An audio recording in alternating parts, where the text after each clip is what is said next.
our experiment was the correlation between hours of sleep and short-term memory function for IMSA sophomores. We looked at previous studies on correlation of sleep and function of short-term memory, such as Angus et al., who showed that the performance of sleep-deprived individuals on tests designed to test short-term memory were greatly inferior compared to those individuals who had an adequate amount of rest and took those same tests. And so for our experiment, we want to determine if at an institution such as IMSA, a greater amount of sleep would result in an increase in short-term memory function, which is something obviously important for high school students. And so for our test, we used two different tests to try to get an accurate measurement. So if somebody got a really low score on the first and a high score on the second, then we could still get like an average. And so our first test was a 30-second test in which 20 pictures, I guess, are on a little rectangle. And so the subject had 30 seconds to memorize the pictures and then to write them out. And then our second test was a 15-item word recall test where each word would flash up for 1 second, and then at the end of the test, the subject would have to record as many of the 15 words as they remembered.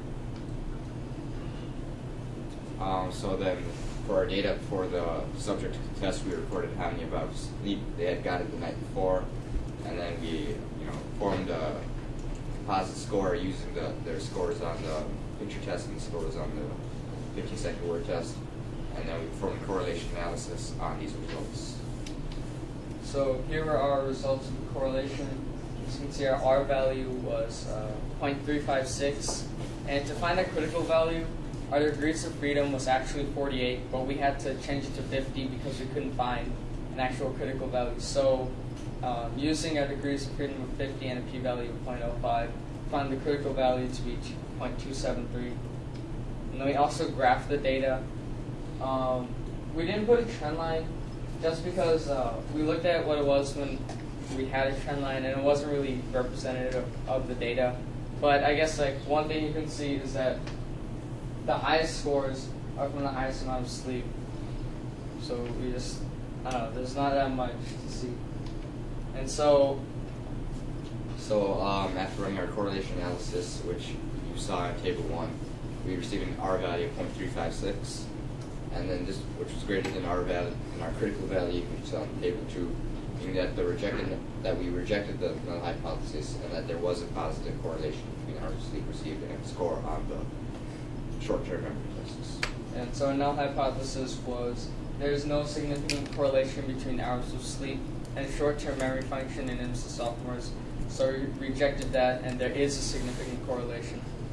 And so in other studies, Broughton showed that memory function is affected by amount of sleep, while Saxfig showed that the amount of REM sleep didn't really have an impact on memory performance. And some differences between our test and Saxfig's was that they used 20 to 28-year-old college students, while we focused mainly on 15 to 16-year-old IMSA sophomores. And then we performed our experiment on the basis of Heslegrave, which showed memory function can be tested in a very short amount of time. So our short memory tests would be representative of their memory function.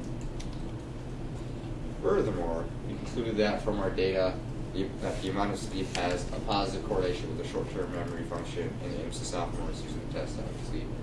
For further investigation, we would like to compare IMSA students' memory function and sleep time to normal students like at other high schools, detect any impact, like what the impact of institutions such as IMSA would be in terms of cognitive development, whether it be positive or negative in terms of how sleep. These are references.